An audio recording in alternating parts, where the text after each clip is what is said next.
This is where a lot of us need to tell our children, especially those in secondary school, to be careful of the kind of friends they make, to be careful of the kind of influence they have around them, because this boy's life would not be the way it is now, and this man will most likely still be alive if not for the bad friends that he was keeping. This school teacher was brutally murdered by a former student of the school who had recently just graduated but came back to show that he was now a big boy. This horrible incident happened on Wednesday, the 8th of November 2023, at a government day school in Taraba State, where, according to the story, the teacher, who goes by the name of Basi Saduna, was going about his duties in the school. In the morning, you see, that Wednesday was supposed to be an inspection day of some sort, and the students were being split into groups. And this was happening by the gate of the school. Mr. Bassi was assigned a group of students, a section of them, to supervise and help the inspectors do their job faster. And while the students and the teachers were preparing for the inspection, the former student, who goes by the name of Awalu Abdul Rashid, showed up with his friends,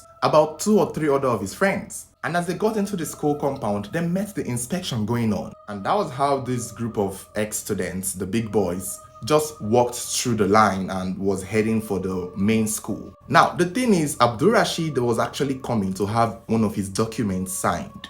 His father had earlier called a school teacher or some school official to help sign his Air Force document. I guess he's going into the Air Force. So they needed some kind of testimonial signature for him. And that was what Abdul Rashid was coming to do. And if only he had focused on that goal, his life right now wouldn't be in shambles. So after they got into the school, they saw the lines and saw the students organizing themselves. They saw the teachers going about their duties. And that's how this boy and his friends just walked freely through the lines, pretty much disorganizing everything. Sadly enough, it was the group that Mr. Bassi was assigned to that was disrupted by Abdul Rashid and his gang. And that was when Mr. Bassi told him to go back, he and his group. He told them to go back to the gate and walk past behind the line instead of just coming in, disorganizing the whole place like that. So after he instructed him and his friends to go back and walk through the back of the line to wherever they were going to inside the school compound, that was when things took a turn. In fact, not quite, because after he ordered them, this boy, Rashid, actually turned around, actually obeyed and was getting ready to do as he said, because he could see that they were disrupting what was going on at the gate. And so he turned around with his friends and they were already making their way to the back of the line so that they could not disturb what was happening. But then one of his gang members put a battery pack in his back and set him for doom. Because to be honest with you, this is where a lot of us need to tell our children, especially those in secondary school, to be careful of the kind of friends they make, to be careful of the kind of influence they have around them, because this boy's life would not be the way it is now, and this man will most likely still be alive if not for the bad friends that he was keeping. According to sources, he was already turning around. He was already going back to the line to do as this man said, when one of his friends told him, "See, we are already graduated. We are no longer students of this school. We don't need to listen to him. We don't need to obey him." And that was when he turned around and said, you know what, he's not going to obey him, and that he's going to walk through the line the way he wanted and the way he intended, or the way he was already doing. And that was when the altercation started. That was when Mr. Bassi also needed to not be disrespected, because at this point this was some sort of disrespect. And not only was it accidental, the disrespect was deliberate and on purpose. And so Mr. Bassi fought back, literally stood his ground and told them to go back. And that was when he picked up a cane and flogged him and his friends, literally embarrassing them in front of these students that they have all, graduated past.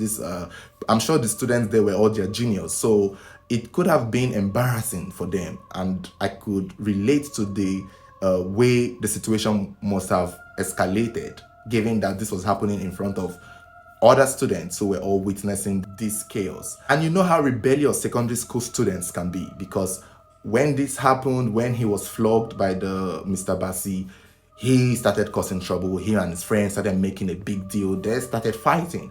I'm not even sure he continued with what he was supposed to do that day. The document that his father gave him to go and sign, I don't think he went on to sign it, because he and his friends started causing trouble. up to the point that the school had to hire vigilantes to come and make peace. And the neighborhood vigilantes, the community vigilantes came to the school to make the peace and asked the boy and his friends to leave the school. And the vigilantes were in the school compound for almost the entire day because they knew that if they left, these boys may come back and start trouble all over again. Remember, that was just at the beginning of the school day. That was the early morning. So the entire school hours continued till it was the end of school hour, till it was school over, somewhere around 1:30 to 2 o'clock. And the teachers were getting ready to go. That was when information came back to the school that Abdul Rashid and his friends were outside of school waiting for Mr. Bassi to come outside. By this time, the vigilantes had left. It was school over, so the vigilantes had gone their way. In fact, when the information came to the school that this boy and his friends were waiting outside for this man, the school principal tried to call the vigilantes to come back and, probably escort this man to his house. But that didn't happen. The vigilantes did not come back. And so a group of teachers in the school decided to escort Mr. Bassi outside. But Mr. Bassi was not worried. It was said that he wasn't afraid. He just thought it was ridiculous that all of this were happening. But you can't trust these teenagers these days. This is something we've seen. This is something we know.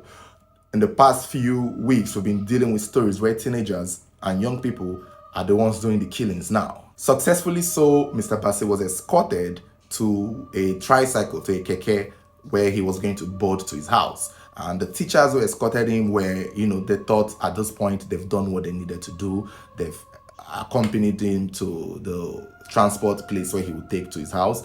And it wasn't a problem. Like, they assumed that was the end. That wasn't the case because Abdul Rashid and his friends were waiting somewhere, almost as if they knew what was going to happen, and they've trailed him entering into his tricycle. Eventually, out of nowhere, when he got into his tricycle, maybe in the process of moving, I'm not sure, or maybe somewhere the tricycle stopped, or who knows if the tricycle was even in on it, this boy and his friends attacked the tricycle, attacked the keke that Mr. Bassi was in, fighting him and even stabbing him in his leg. And that was when Mr. Bassi was said to have sustained a very serious injury that caused him to bleed. And words quickly went back to the school that Mr. Bassi had actually been attacked. And all the teachers ran to where he was. They rushed him to the hospital where he was pronounced dead. Mr. Bassi's death came as a shock to a lot of people. In fact, right now, a lot of teachers, the union, the teacher union, they've all taken a break or a strike due to what had happened to this man. Many people are calling for the government of Taraba State to do something, or teachers won't go back to school to teach because of this nonsense. 18-year-old Abdul Rashid is officially a wanted person as at the time of making this video. He's being looked for, and if found, he will be charged with murder and most likely tried as an adult because he is 18 years old.